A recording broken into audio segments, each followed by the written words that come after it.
Hello friends, welcome to பிரிசியாட்ஸ். இன்றைக்கி வந்து நம்ம அதுக்கு மரவள்ளி கிழங்கு 1/2 கிலோ மரவள்ளி கிழங்கு எடுத்து அந்த மேலே இருக்கிற இதை ப்ரௌன் கலரில் இருக்கிற தோலை உரிச்சிட்டு நம்ம எடுத்து வச்சுருக்கோம். 3 சின்ன பெரிய வெங்காயம் வந்து சின்ன சின்னதாக கட் பண்ணி வச்சுருக்கோம். 2 பச்சை மிளகாய் எடுத்து வச்சுருக்கோம். உங்களுடைய காரத்துக்கு ஏற்ற மாதிரி பச்சை மிளகாய் எடுத்துக்கோங்க. கொஞ்சமாக கருவேப்பிலை கொத்தமல்லி கட் பண்ணி வச்சுருக்கோம். 1 டீஸ்பூன் அளவுக்கு பெருஞ்சீரகம் எடுத்து வச்சுருக்கோம். இப்போ வந்து மிக்ஸி ஜார் எடுத்துக்கோங்க. மிக்ஸி ஜாரில் வந்து 1 ஸ்பூன் அளவுக்கு பெருஞ்சீரகம் ஆட் பண்ணிக்கலாம். அதே மாதிரி நான் வந்து 1/2 கிலோவுக்கு வந்து ஒரு 100லேருந்து 150 கடலப்பருப்பு வந்து நான் 1/2 ஹவருக்கு முன்னாடி ஊற வச்சுருக்கோம். இப்போ வந்து ஃபஸ்ட்டு இந்த கடலப்பருப்பு எடுத்து இந்த பெருஞ்சீரகத்து கூட சேர்த்து ஒரு கொரகொரப்பாக அரைச்சி எடுத்துப்போம். அதுக்கப்புறமா வந்து நம்ம எடுத்து வச்சுருக்கிற மரவள்ளி கிழங்கையும் ஆட் பண்ணிக்கலாம்.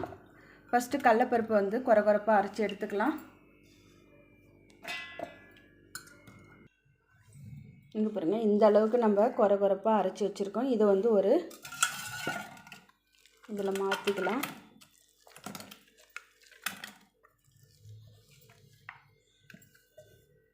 மாற்றியாச்சு. இப்போ நம்ம எடுத்து வச்சுருக்கிற மரவள்ளி கிழங்கு வந்து மிக்ஸி ஜாரில் சேர்த்துக்கலாம். இது கூட நம்ம எடுத்து வச்சுருக்கிற பச்சை மிளகாவையும் ஆட் பண்ணிக்கலாம். ஏன்னா பச்சை மிளகா சின்ன சின்னதாக நீங்கள் கட் பண்ணி போடுறதுனாலும் போட்டுக்கலாம், இல்லை மிக்ஸி ஜாரில் அரைக்கிறதுனாலும் அரைச்சிக்கலாம். நான் மிக்ஸி ஜாரில் சேர்த்து அரைச்சி எடுத்துக்கிறேன். இதை நல்லா அரைச்சி எடுத்துக்கலாம். அதுக்கப்புறம் பார்ப்போம். இப்போ வந்து நம்ம மரவள்ளி கிழங்கு இந்த அளவுக்கு நல்லா பேஸ்ட்டாக அரைச்சி வச்சுருக்கோம். இதை வந்து நம்ம அரைச்சி வச்சுருக்கிற கடலப்பருப்பில் வந்து ஆட் பண்ணிக்கலாம்.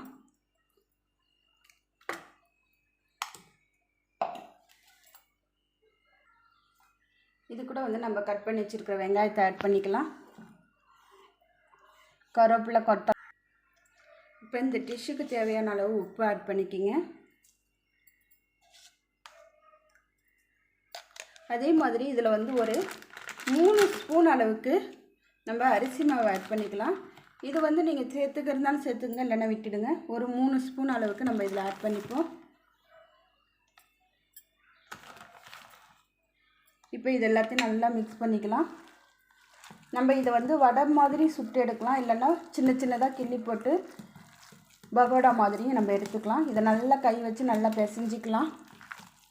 அதுக்கப்புறம் பார்ப்போம். பிசைஞ்சிட்டு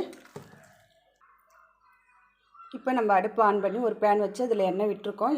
எண்ணெய் கொஞ்சம் காஞ்சிடுச்சான்னு பார்க்கலாம். கொஞ்சமாக மாவு போட்டு பார்ப்போம். நல்லா காஞ்சிடுச்சு. இப்போ வந்து அடுப்பு வந்து மீடியம் ஃப்ளேமில் வச்சுக்கிங்க. நான் இப்போ வந்து போண்டா மாதிரி தான் போட்டு எடுக்க போகிறோம். சின்ன சின்னதாக கிள்ளி போடலாம். உங்களுடைய எண்ணெய்க்கு ஏற்ற மாதிரி எவ்வளோ போடணுமோ நம்ம போட்டு எடுத்துக்கலாம்.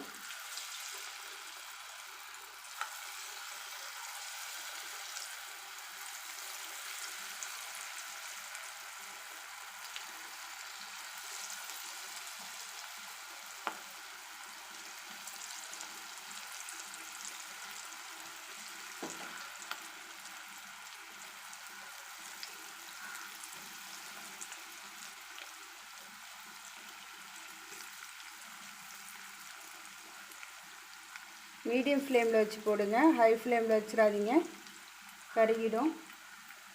இப்போ 1 சைடு வேகட்டும். அதுக்கப்புறம் நம்ம அடுத்த சைடு திருப்பி போட்டுக்கலாம்.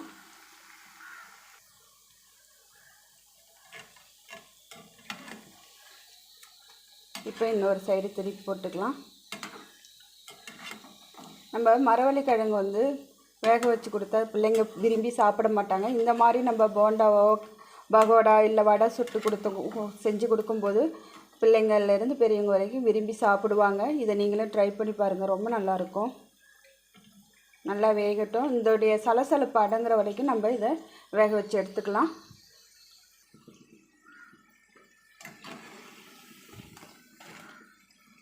பாருங்கள், நல்லா செவந்து வருது பாருங்கள்.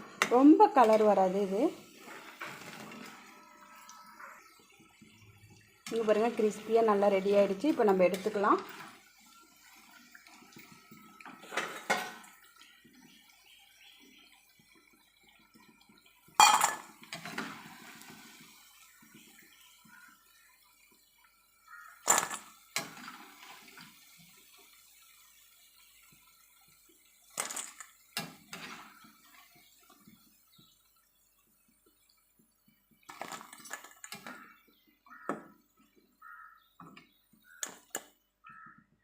இப்போ இதெல்லாம் எடுத்தாச்சு. இதே மாதிரி நம்ம வச்சுருக்கிற மாவு எல்லாத்தையுமே நம்ம பகோடா போட்டு எடுத்துக்கலாம்.